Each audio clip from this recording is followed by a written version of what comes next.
Graça e paz, meus irmãos, todos estão bem? Que bom estar aqui mais uma vez para darmos continuidade à nossa lição, examinar as Escrituras, esse podcast que é destinado para os professores terem aí um guia, orientações básicas para poder discorrer nas suas lições.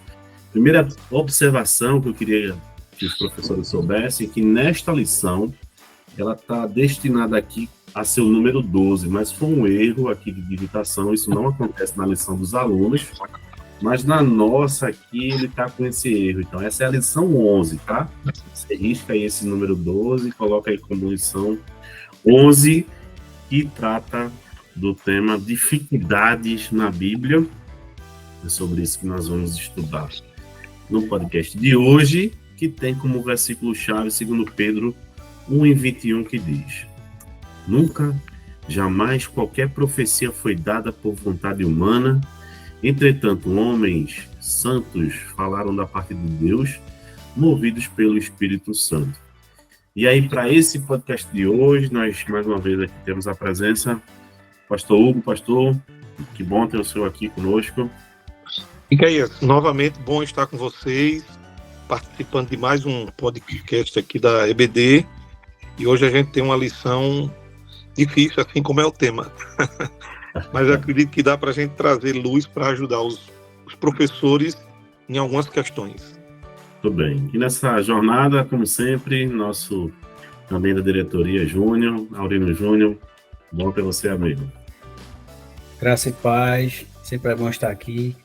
Vamos para mais uma lição. Mais uma vez aí, o pastor, né? Sempre tá assunto difícil tem que ter ele, né, Júlio? Vai nos ajudar aqui, a todo mundo. Salvando a nossa pele aí, como sempre. Que conversa, rapaz. Com certeza. Meus irmãos, a segunda carta de Pedro, onde encontramos aí o texto que nós lemos, ela foi escrita num contexto de alerta e exortação para a igreja primitiva, né? Pedro aqui escreve para alertar os cristãos, contra falsos mestres, e hereges, que estavam ali infiltrados na igreja, Esses mestres distorciam a mensagem do evangelho, que levavam o crente ao erro.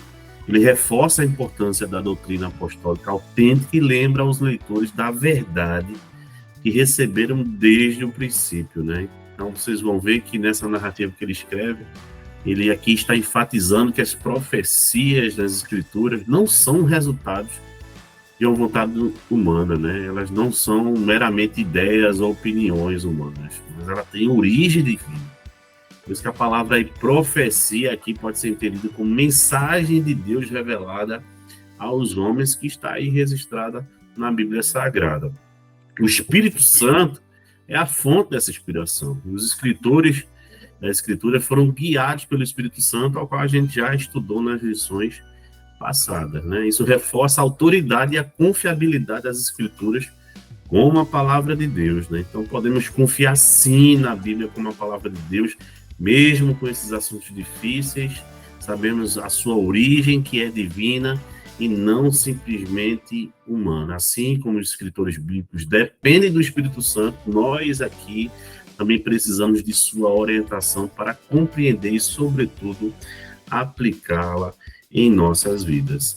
Então, sobre esse assunto, dificuldades na Bíblia, que é muito natural acontecer, imagino, pastor, na sua jornada já tiveram várias pessoas que trouxeram assuntos como esse, e aí a gente vai, nessa lição, destrinchar alguns desses assuntos que o autor aqui coloca. Eu queria já começar com o senhor.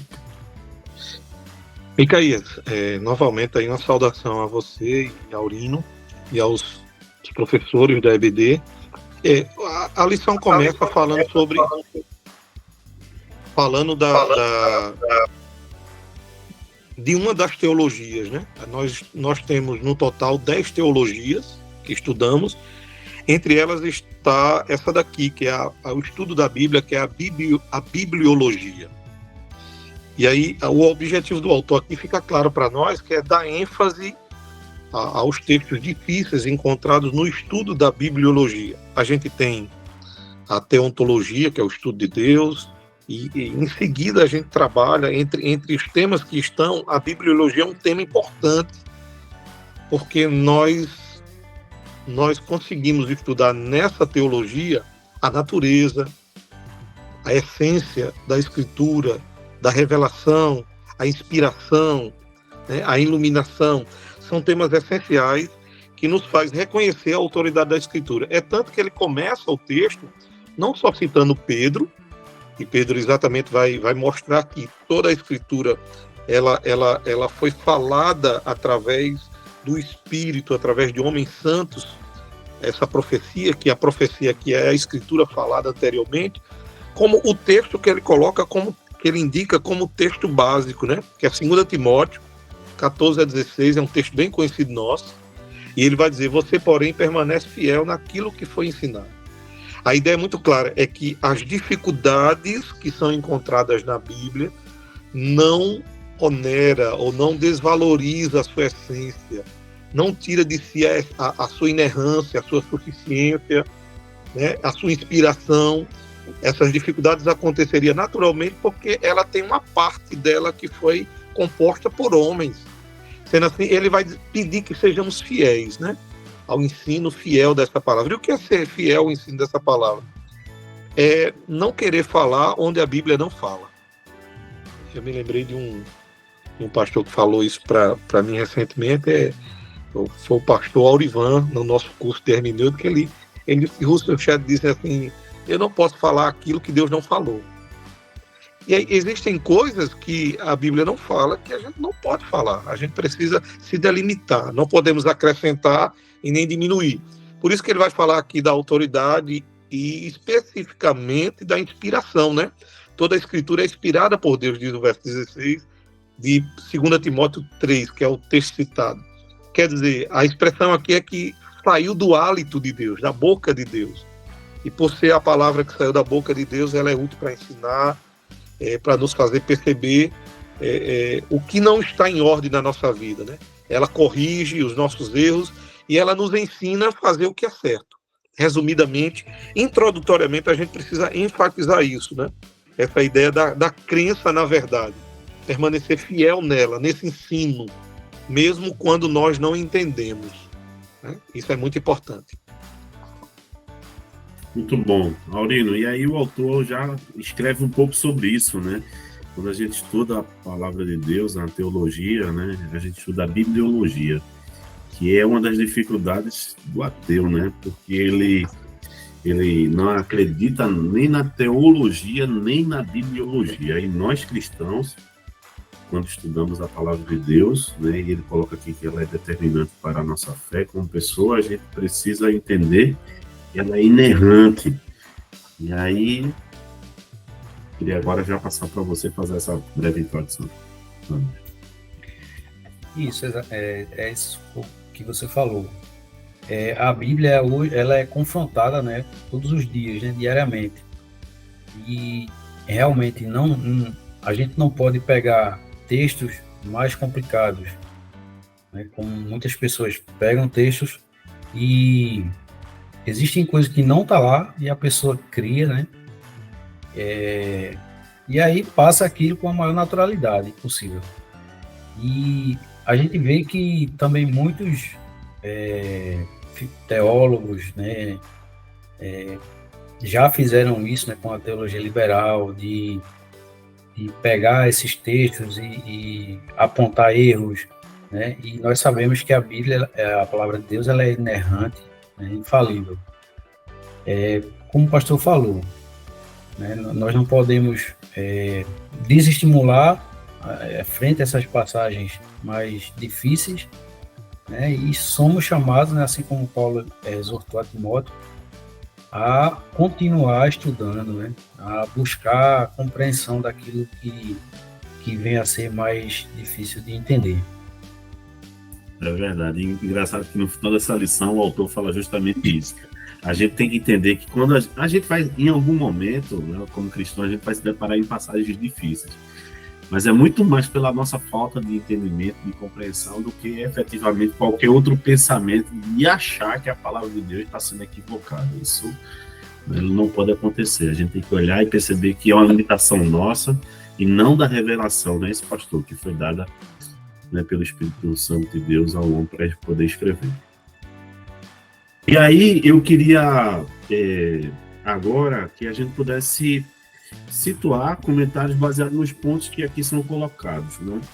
Ele destaca aqui, pastor Hugo, 3 pontos, né? Primeiro ele começa com dificuldades científicas, depois ele vai para dificuldades morais e finaliza em discrepâncias. Então, a gente começa um pouco agora comentando sobre a questão das dificuldades científicas. E aí, eu queria passar aí para o pastor começar aí esse comentário desse ponto e a gente vai se complementando aqui.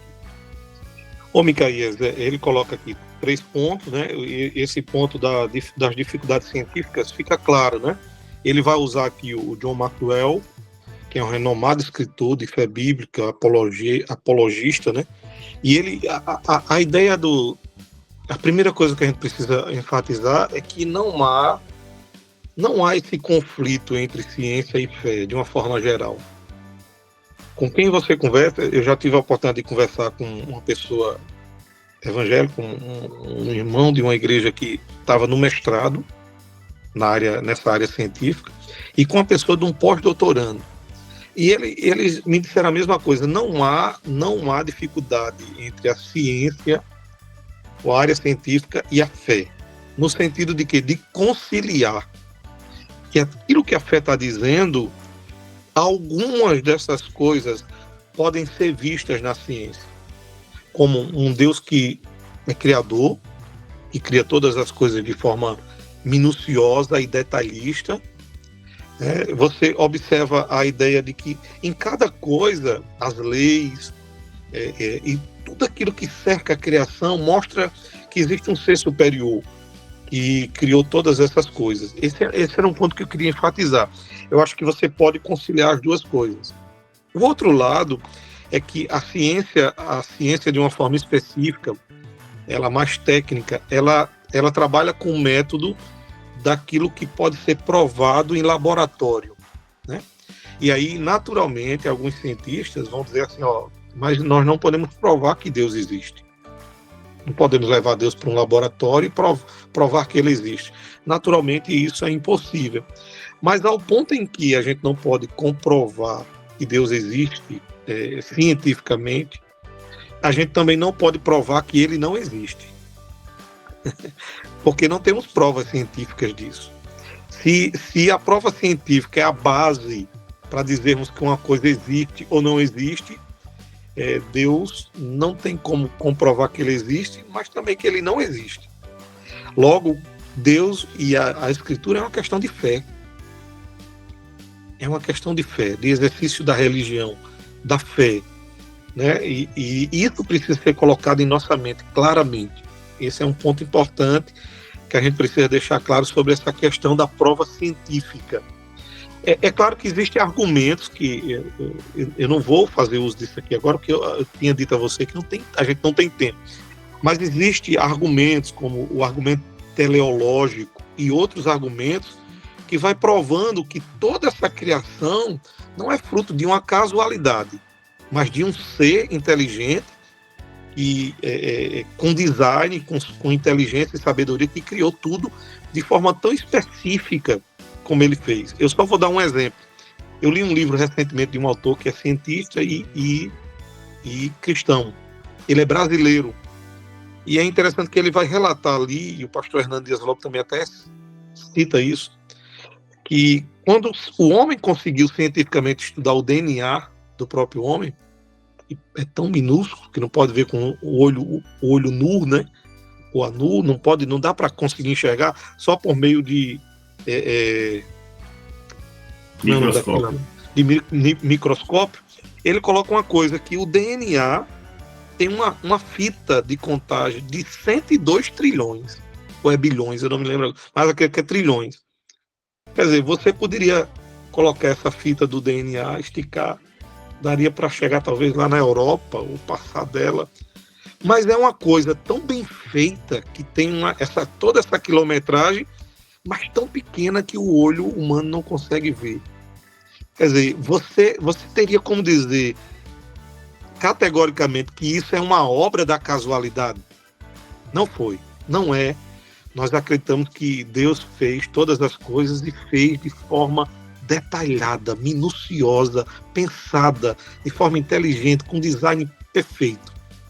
Introdutoriamente era isso que eu queria colocar. Júnior? Isso é a teoria darwinista, né, que eu acho que o pastor,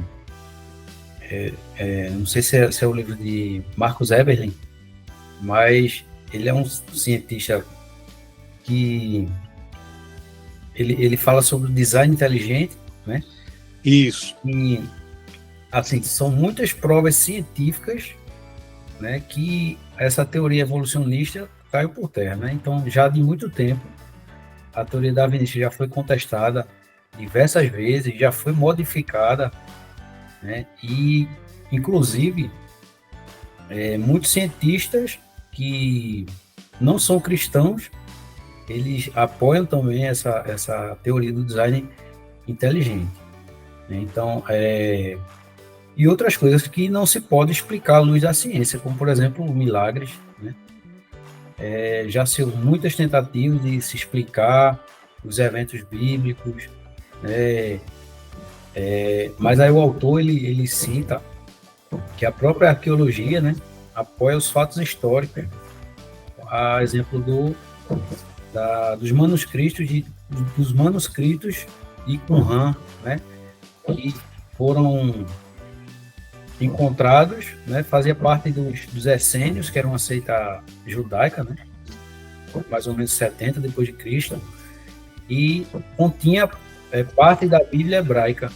Então, eram cópias que até então não se tinha conhecimento, né, em 1948, mas quando se teve acesso, se viu que eram fiéis às que já possuíam, né? Então, são muitas coisas, são muitas evidências científicas que não negam a palavra de Deus, mas elas têm um diálogo, né, entre a fé e a ciência. Ô, Miquel, me permita, depois que a Aurino falou, estou com um dos livros dele aqui, ó. Fomos Planejados, ó, livro extraordinário do Marcus Eberlin, e também Anti-Evidência. São livros recém-lançados, muito bom. Um estudo interessante do papel da anti-evidência na biologia. Ele faz aqui muito bons livros dele, eu recomendo. Você me lembrou o nome, eu fui lá pegar o livro. Miquel, me permite colocar só um ponto. Lembrar que, apesar de haver esse diálogo entre a ciência e a fé, e existem até teorias da criação, porque nem todas as teorias da criação elas são uma negação de Deus, né? Existem teorias da criação científica, como tem uma científica teológica que abraça muitas das coisas e há concordância, há ideias iguais. Isso é um ponto que a gente precisa colocar para a gente não afastar as pessoas da ciência, porque a ciência é uma forma de expressarmos a inteligência que Deus nos deu, né? A gente não pode se afastar, porque por muitos anos a religião tentou afastar o ser humano, ou se apegar à religião, se afastar de coisas importantes que ele está relacionado, como a ciência, o estudo universitário, as artes, né? Por isso que a gente hoje tem a sétima arte tão ímpia, né? E com ausência de bom conteúdo, porque nós nos afastamos, entregamos essas coisas ao diabo, ao mundo, né? Dizendo que não era para nós. E a ciência, sim, seria muito bom termos cientistas cristãos aprofundados nesse assunto. Agora, devo lembrar que, já indo aqui para o segundo ponto, que o método científico, a prova científica, ela não serve para ser aplicado à Bíblia em muitas situações, como, por exemplo, a Bíblia não está preocupada cientificamente em explicar cientificamente alguma coisa. Quando a gente vê Josué dizendo o sol parou, a Bíblia não está preocupada em defender cientificamente aquele ponto, mas mostrar a intervenção divina de ter parado a Terra no seu movimento de rotação, né? Ou de translação, ou de ambos. A gente precisa entender que a prova científica ela não serve para ser aplicada como método nos fatos históricos. Fatos históricos são fatos que aconteceram, que são reais, e nós precisamos, quando se trata dos fatos bíblicos, mais ainda para nós, porque deve ser crido por fé e confiar nisso, né, como a grande verdade de Deus. E aí o autor dá sequência, né, a esse diálogo, dizendo que esse método também não pode ser aplicado aos fatos históricos, porque também tem as preocupações com a fidelidade, né? Porque quando ele utiliza o método histórico e a prova judicial, que exige evidências ou testemunhas de relatos históricos, mas ao mesmo tempo o autor coloca aqui que a arqueologia tem apoiado vários fatos históricos que comprovam a veracidade dos manuscritos bíblicos, né? Então, ele cita aqui exemplos, né, que você precisa que desbloquear seu iPhone antes. Em 1948, uma descoberta de manuscritos da caverna que comprovam os escritos que estão contidos na Bíblia. Independente do que foi encontrado ou não, o cristão precisa acreditar que a Escritura é inspirada, porque independente se foi encontrado ou não esses relatos bíblicos, o cristão precisa ter essa crença na bibliologia, sobretudo, não é isso, pastor? Micaías, isso que você está colocando era exatamente o que eu estava pensando em falar. É bom reforçar a ideia de que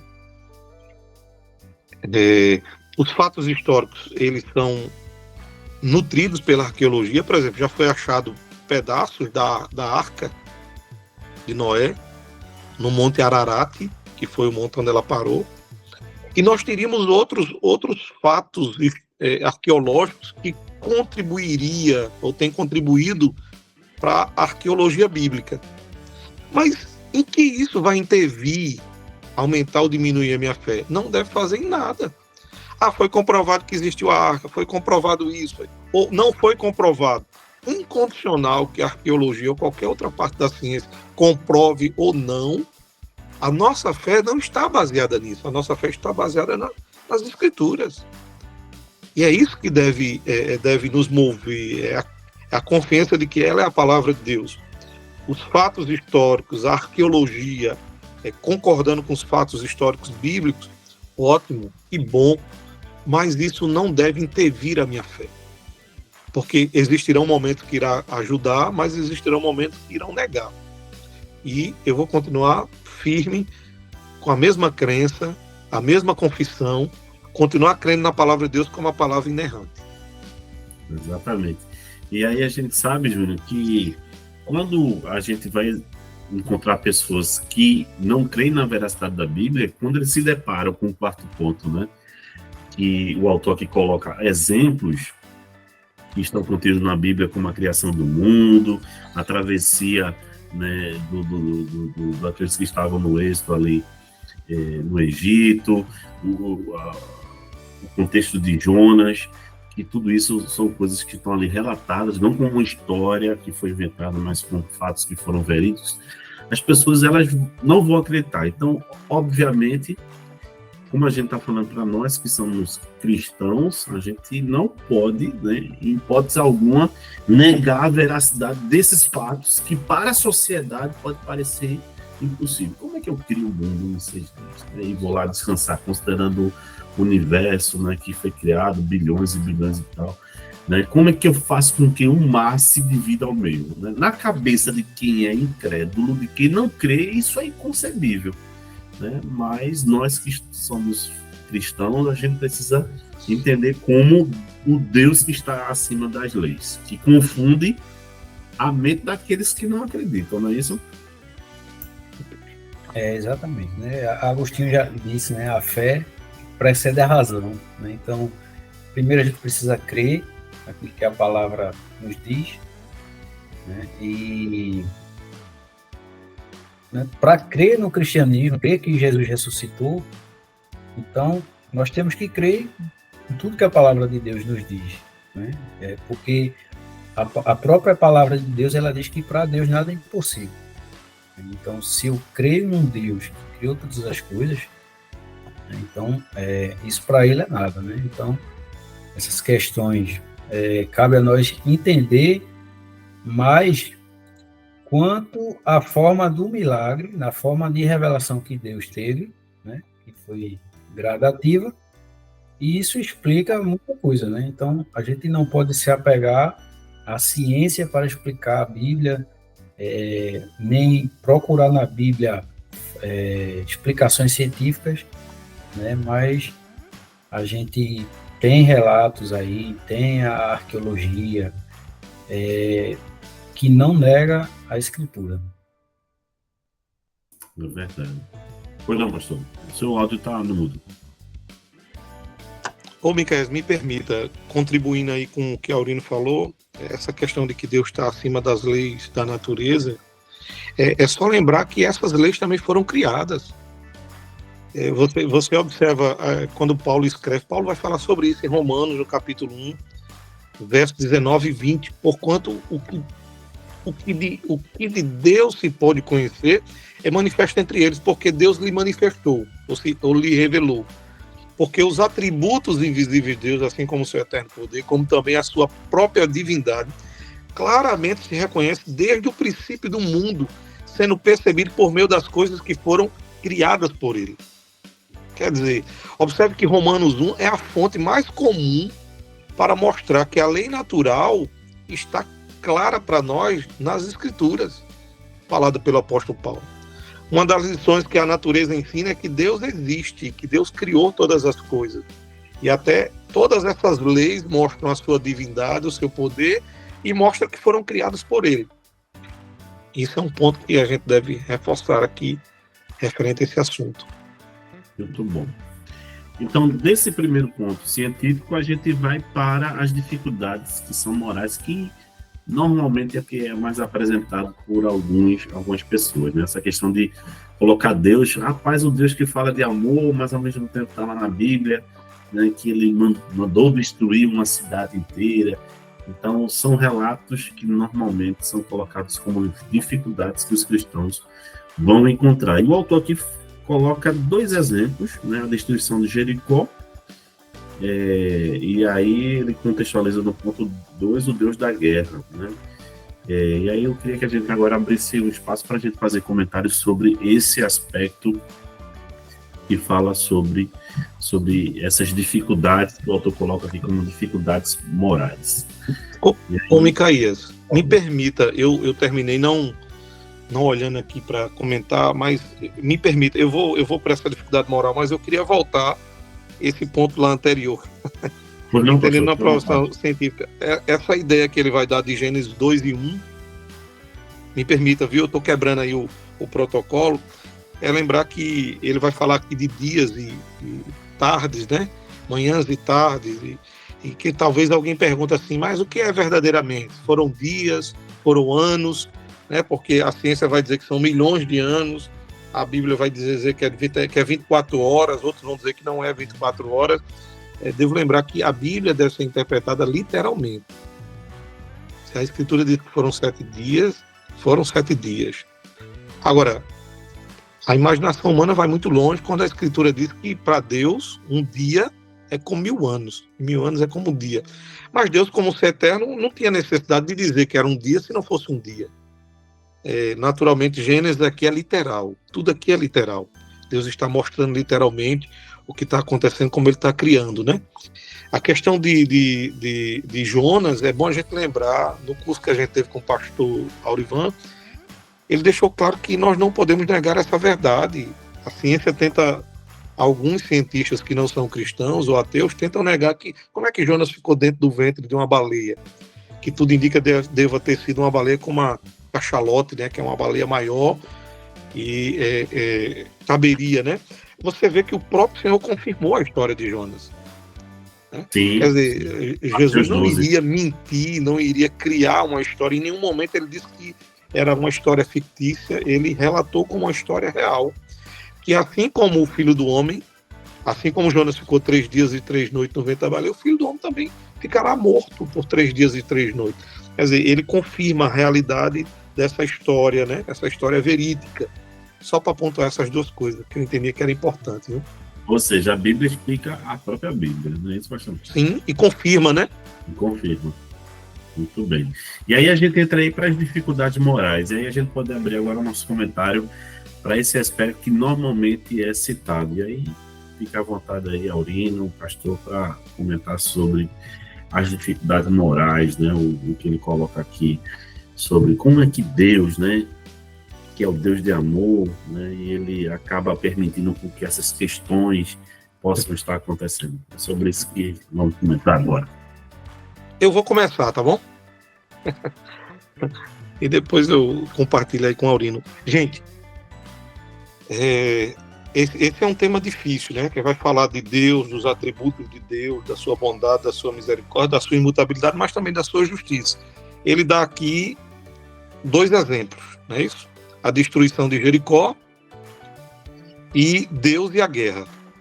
Ok, eu acho que as duas coisas estão interligadas, porque a destruição total de Jericó, a matança de todos que ali estavam, foi o próprio Deus que ordenou. E embaixo ele vai falar sobre Deus e a guerra, né? Que o texto vai falar de primeiras crônicas, assim que muitos caíram feridos à espada, pois de Deus era a peleja. Irmãos, olha só, a gente agora sai da parte científica e entra na parte da ética.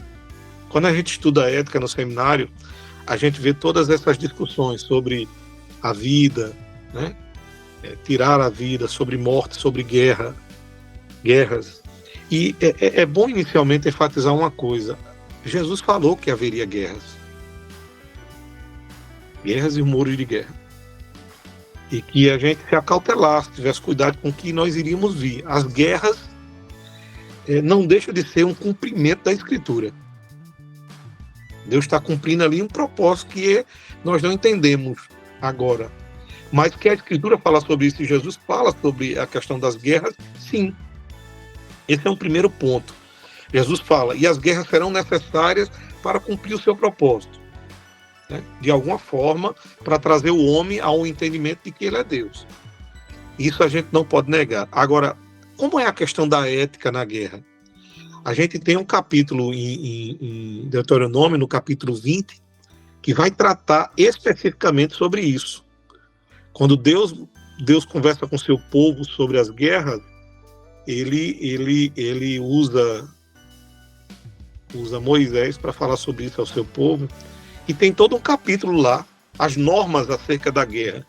Israel teria que pelejar contra aquelas nações ímpias que assumiram o papel de se levantar contra Deus, de usurpar a terra que deveria ser de Israel. Israel deveria lutar por aquela terra. Mas se você observar uma coisa no capítulo 20, o verso de número 10, ele diz, quando vocês se aproximarem de uma cidade para atacá-la ou para a guerra, primeiro proponha paz em seus habitantes. Quer dizer, quando você lê esse capítulo, você vai ver que o próprio Deus estabelece princípios de uma guerra.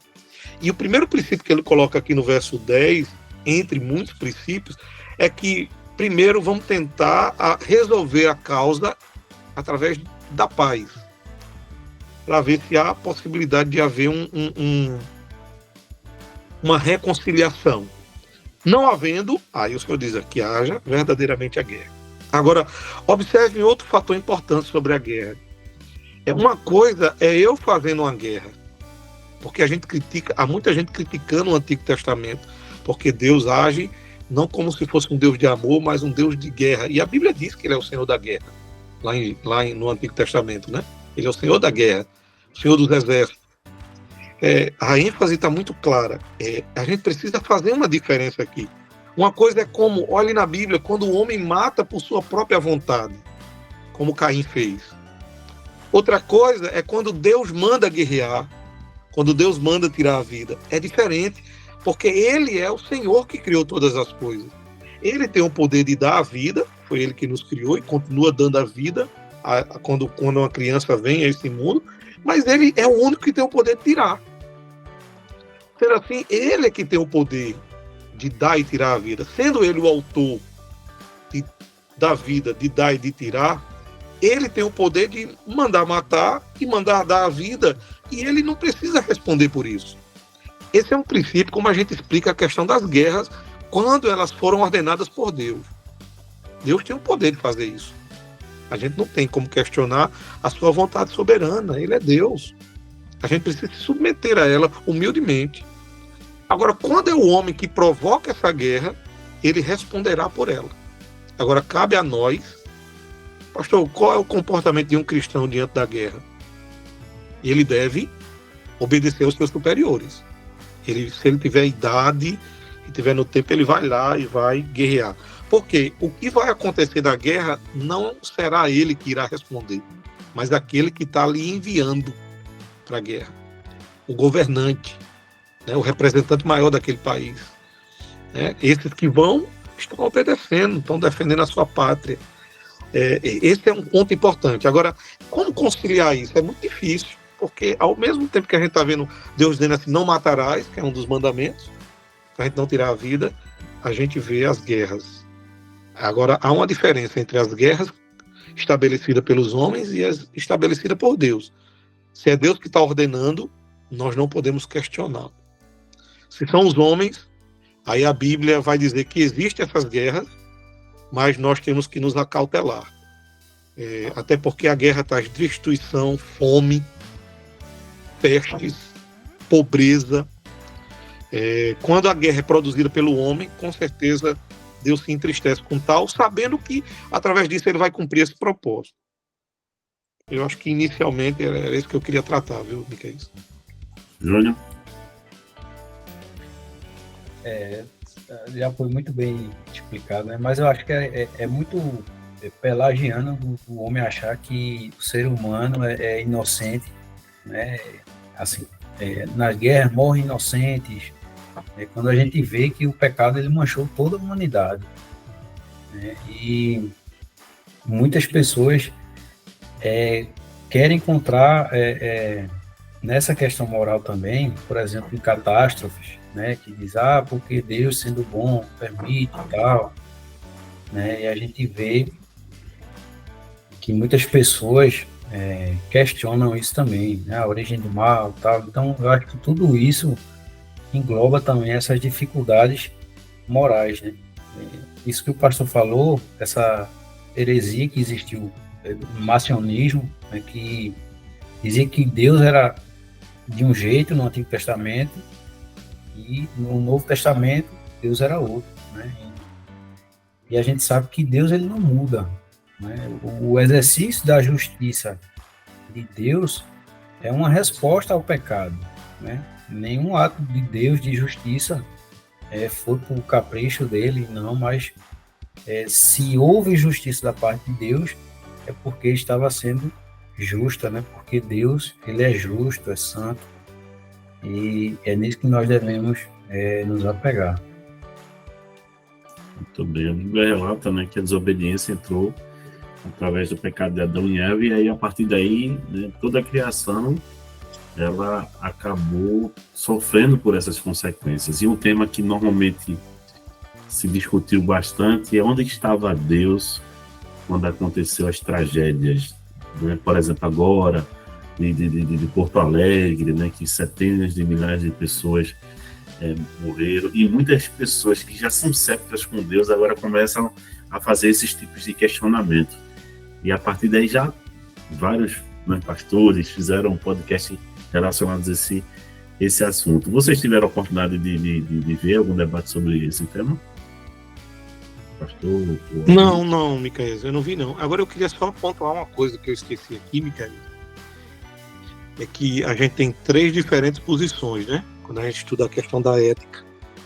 Tem o ativismo, e o ativismo é aquela linha que acredita que o cristão é obrigado, pelo seu dever como cidadão, de obedecer o governo e participar das guerras. O problema nisso aí é no caso de que a guerra claramente foi injusta, né? Promovida por motivações ímpias, e o cristão está lá obedecendo esse governo.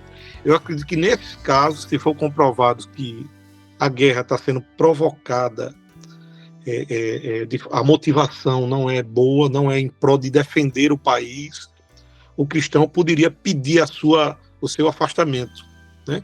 Porque a causa daquela guerra, ela fere princípios da palavra. Existe o passivismo, que diz que nunca é certo participar de guerras. Eles usam aqui o mandamento não matarás como base, né, que diz que o filho de Deus não pode participar. E qual é o problema com esse pensamento? É que as guerras são relatadas na Bíblia, como eu disse, e que o povo de Deus participou com as bênçãos de Deus em alguns momentos, né? E que o poder é dado por Deus à autoridade, a um país, para usar a espada.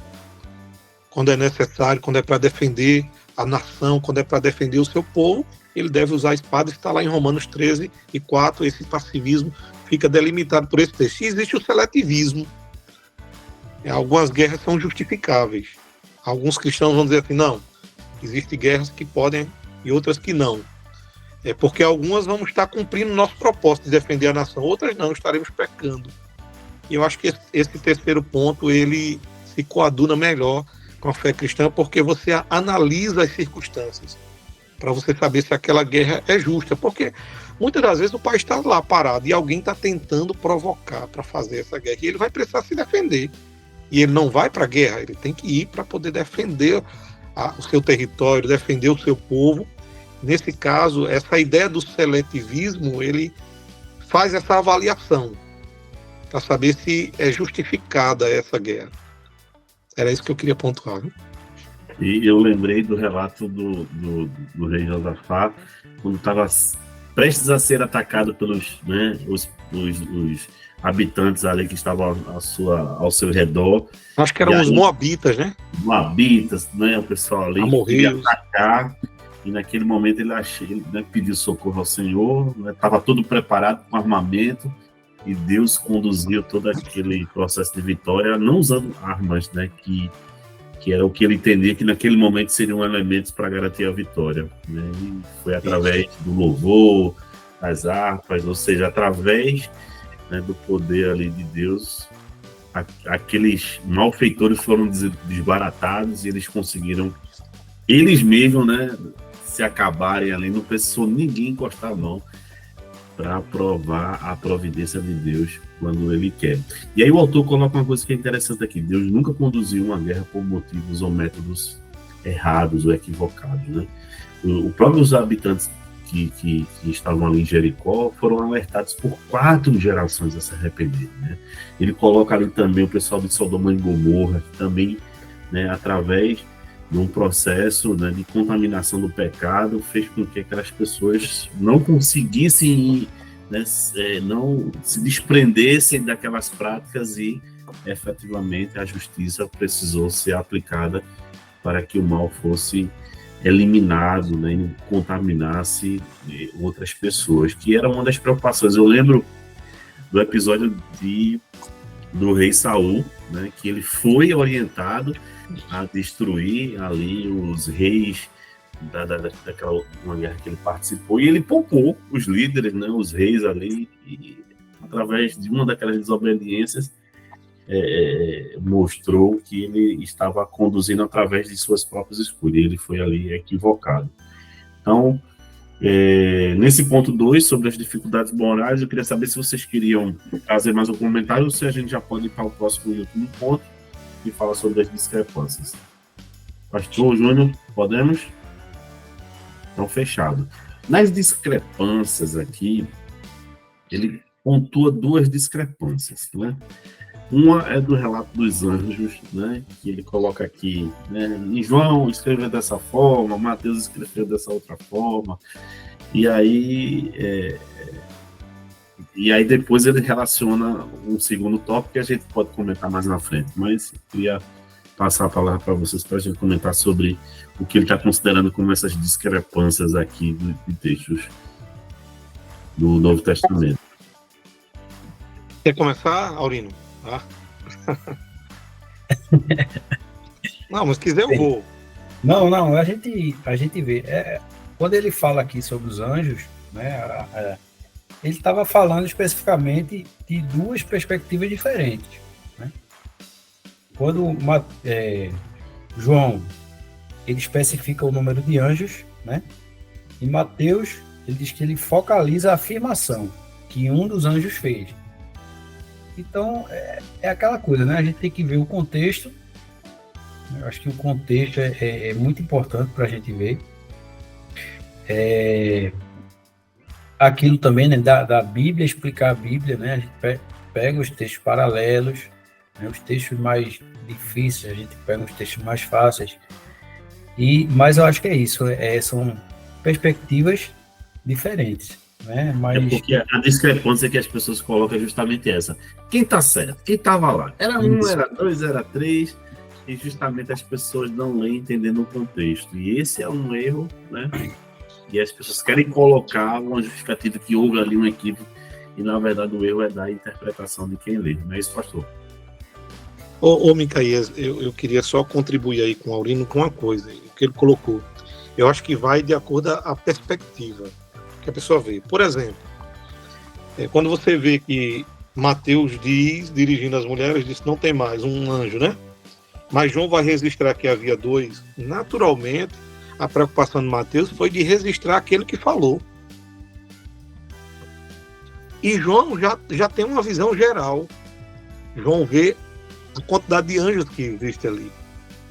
Eu acho que não existe contradição. Agora, eu devo lembrar a vocês que os livros evangélicos são sinóticos, Mateus, Marcos e Lucas, mas não quer dizer que não foi escrito como se fosse uma tomada espírita, né, de que tudo tem que ser igualzinho, né? Não, tem a parte humana do escrito. Você deve lembrar que Mateus escreveu com o propósito de reconhecer que Jesus era o rei esperado, convencer os judeus. Marcos escreveu baseado no que Pedro ditou. Era o sobrinho de Pedro, né? E ele escreveu para quem? Ele escreveu para os romanos, Marcos. Com um objetivo interessante que é mais curto, Marcos, né? Por que Marcos é mais curto? Porque ele estava escrevendo para os romanos, ele estava do lado de Pedro, perto da morte, e ele escreveu o que Pedro ditou para os irmãos da fé ali de Roma. Tudo indica que Pedro estava lá em Roma. E aí, o que é que deve ser enfatizado para escrever para os romanos? O que eles queriam saber eram os milagres, as obras extraordinárias que Jesus fizera. Era isso que ia confirmar a sua divindade. Para os judeus, é se ele era descendente. Por isso que Mateus começa com uma genealogia. Aí você vai para Lucas escreve para os gentios. E especificamente para uma autoridade. E é um trabalho diferente, porque ele apanha de Mateus e de Marcos e escreve. E aquilo que é mais sucinto, mais objetivo, ele coloca. É uma pesquisa. Logo, a gente precisa entender uma coisa, que nem tudo, apesar de ser a mesma história, nem tudo vai ser contado detalhadamente da mesma forma. Por exemplo, eu vou dar um outro exemplo aqui. A Bíblia fala da cura por Mateus de um cego. Por outro evangelho de Lucas, diz que foram 2 cegos em Jericó. Como é que a gente pode resolver isso? Naturalmente, tudo indica que o Senhor curou um cego na entrada e outro na saída. Ou a outra interpretação que pode ser dada é que foi o mesmo cego. O que talvez Marcos entendia que era a entrada, Lucas entendia que era a entrada, ou Marcos entendia que era a entrada, ou Pedro, para Mateus era a saída. Quer dizer, mas aí que está. Se eu entender assim, né? Quem está escrevendo. É a perspectiva de quem está escrevendo, mas naturalmente se entende que foram 2 cegos, um na entrada e outro na saída da cidade. E por que um registrou 1 e o outro registrou 2? Porque na perspectiva de quem estava escrevendo, ele foi impactado por aquela cura, aquele cego vendo, que foi no caso de Jericó. A outra não foi tão relevante para ele, talvez ele nem tenha visto, porque Jesus era cercado de uma grande multidão. A gente precisa ter olhos para esses detalhes, né? Essas discrepâncias, elas são, muitas das vezes, incoerentes, insuficientes, e não nega nada da divindade de Jesus, nem dos feitos de Jesus. Muito bom. E aí ele finaliza com o cumprimento das Escrituras, né? Quando ele faz a citação que Jesus leu em um trecho de Isaías 61. E nesse contexto aqui, a discrepância que alguns entendem é que ali ele leu e quando as pessoas leem e não lembram do que leu, ele leu e cumpriu toda a Escritura. Na verdade, o autor coloca que ele parte do finalzinho do texto, ele não leu. E aí por isso que ainda haveria coisas a ser reveladas, a acontecer, E por isso que não há nenhum tipo de discordância com o que ele mencionou nessa frase dele, não é isso? Não tem nada de discrepância aqui, é muito simples. Ele leu Isaías 61, né, aquele texto que ele lê Isaías 61, e ele diz: essa escritura hoje se cumpre. Ele não precisaria ter que ler outros capítulos, ou todo o capítulo, até porque naquela época não tinha essa divisão. A gente deve lembrar que capítulos e versículos foram postos posteriormente, né? Para que Jesus não tinha. Naquele momento ele leu a parte que entendia que estava se cumprindo ali. É claro que tinha outras partes que iriam se cumprir, mas ele queria ler aquela parte que ele entendia que era importante para aquele momento. Eu não vejo nenhuma discrepância nisso, não. Pois é. Júnior, algum comentário sobre esse tema?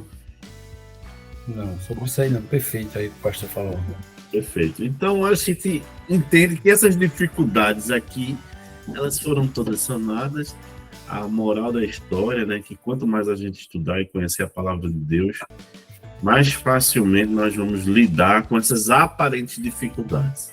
É saber que quando a gente encontrar dificuldades nesse processo de compreensão, é muito mais do nosso lado de compreensão, né, de interpretar a Bíblia de forma correta. E aí, pastor, eu queria, caso o senhor queira trazer mais algum outro comentário, ou algum tópico que o senhor entende que o autor não colocou, mas vale compartilhar com os professores, eu queria que nessa narrativa final o senhor tivesse essa oportunidade para a gente fechar o nosso podcast de hoje.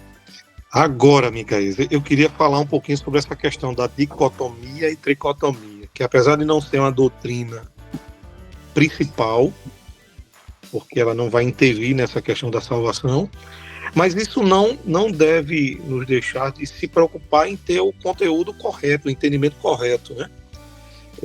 A gente precisa ter um entendimento correto disso aqui. E eu queria ser bem objetivo, eu acho que não dá para aprofundar mais o assunto aqui, mas a gente precisa só comentar algo. É aquela mesma discussão entre a natureza das obras e a prática das obras. Paulo vai falar em Efésios sobre a natureza das obras, né? Vai falar que nós não somos salvos pelas obras, mas pela graça. Ele não está negando as obras, porque depois ele vai dizer que fomos feituras dele para as boas obras que ele preparou de antemão. O que Paulo está dizendo é que ninguém é salvo pelas obras. As obras são resultados de uma vida de um salvo. Enquanto que Tiago está falando que as obras são sinais externos de um salvo verdadeiramente. Porque tem muita gente dizendo assim: eu sou salvo, eu sou crente, mas as suas obras não revelam isso. E aí Tiago está falando, um está falando da natureza da salvação e outro está falando dos resultados da salvação, os frutos da salvação, que é o externar essa salvação através de obras.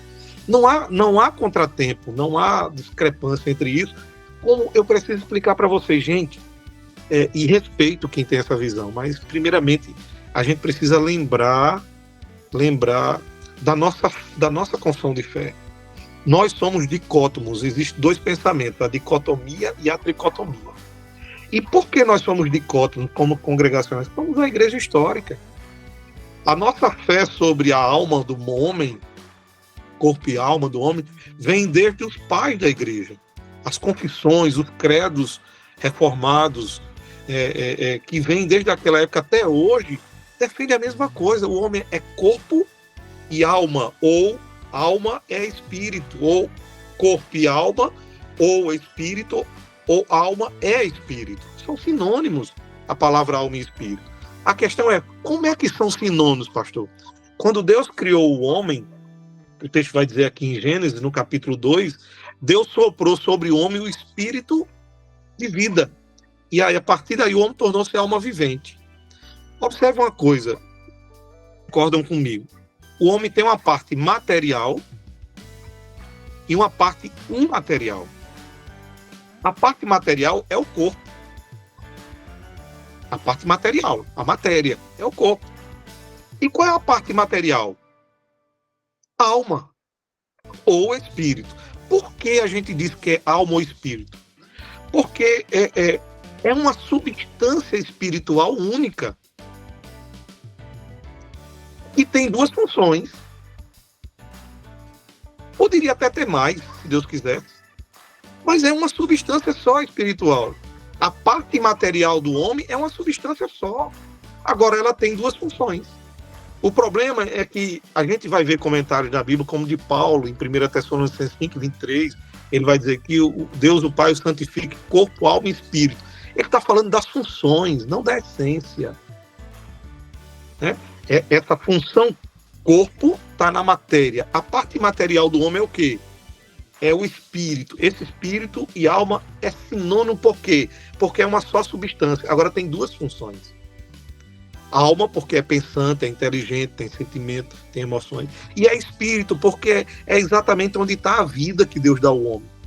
E é por meio desse espírito que Deus deu, que é a vida que é dada ao homem, é esse meio pelo qual ele tem comunhão com Deus. Mas observe que é uma substância só, com duas funções. Por isso que o texto diz que soprou o fôlego de vida, o espírito de vida, e tornou-se alma vivente. Você observa que não veio uma alma, já estava tudo junto.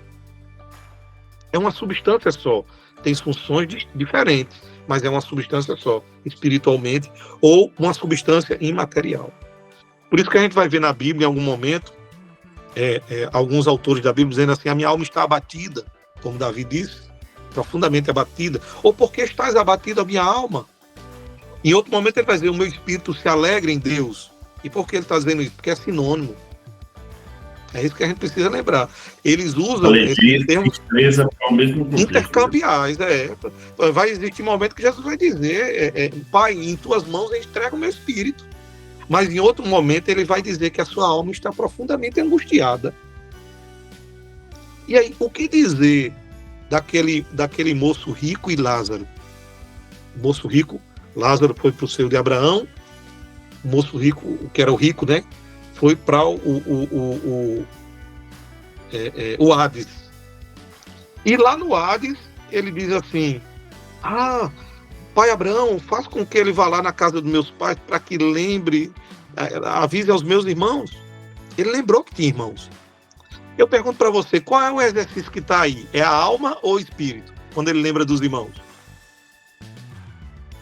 A alma está em exercício. Porque a memória, os sentimentos, as emoções, ele lembrou dos irmãos. Quer dizer, ele não perdeu a memória. Mas aí, se é a alma que está lá no Hades, onde é que está o espírito? Essa é uma pergunta importante. Porque a Bíblia diz que depois da morte o espírito volta para Deus, ou para o fim que Deus determinou para ele. Observe que é uma substância só espiritual. Agora, essa substância espiritual imaterial tem duas funções. Isso não quer dizer que eu tenho que ser tricótomo, porque o homem tem corpo, que é a parte imaterial, e na parte imaterial tem alma e espírito. Não tem alma e espírito, só tem um, mas que tem duas funções. Isso quer dizer, a gente tem que entender assim: nós temos o corpo, e dentro do corpo existem duas coisas dentro de nós. Não existe. Deus só soprou uma coisa. Resumidamente, é isso aí. Muito bem. Pois bem, meus caros professores, pastor, finalizamos hoje, né, mais uma lição da nossa jornada. E desde já queria agradecer a todos vocês, né, por poderem participar. Continuem estudando essa lição. Não temam, né, com relação a esses assuntos. É só estudar. O autor que coloca temas que são tranquilos de você dialogar. Se tiver algum tema que é mais difícil, pode ter certeza que o pastor ali vai poder nos conduzir, nos ajudar, se você precisar de algum apoio, para que possamos crescer, né, juntos, nessa jornada que nos conduz a Cristo. Júnior, obrigado mais uma vez, meu irmão, pela sua participação. Eu que agradeço, muito obrigado aí, que Deus abençoe a todos e que tenhamos aí um ótimo domingo e ótimas lições aí pela frente. E o pastor já vai pegar aí, ó, tá com dúvida, leia esse livro. Pastor. Irmãos, eu queria indicar aqui, é importante para os professores adquirir esse manual de doutrina cristã, né? Esse manual é da editora Vida de Warren Gruden. Vale a pena adquirir. Ele é um manual, ele é um resumo da teologia de Gruden. Para os professores que não têm tempo de ler muito, esse manual vale a pena adquirir, né? E se algum professor tiver dificuldade, precisar, eu acredito que eu não sei se eu ainda tenho esse livro em PDF, mas ele vai trabalhar todos esses temas, né? Da teontologia, da teologia, a doutrina de Deus, a doutrina do homem, que é onde trabalha essa parte aí, a doutrina de Cristo, da redenção de Cristo, a doutrina da igreja, da escatologia e tantos outros temas. Por isso eu recomendo, é de forma resumida. E a única diferença entre nós e a visão de Gruden, que também tem uma teologia reformada, que eu me lembre, é a parte da eclesiologia do batismo, que a gente batiza por aspersão e eles batizam por imersão. Gruden talvez defenda, ou talvez não, defende, né? Eu já li.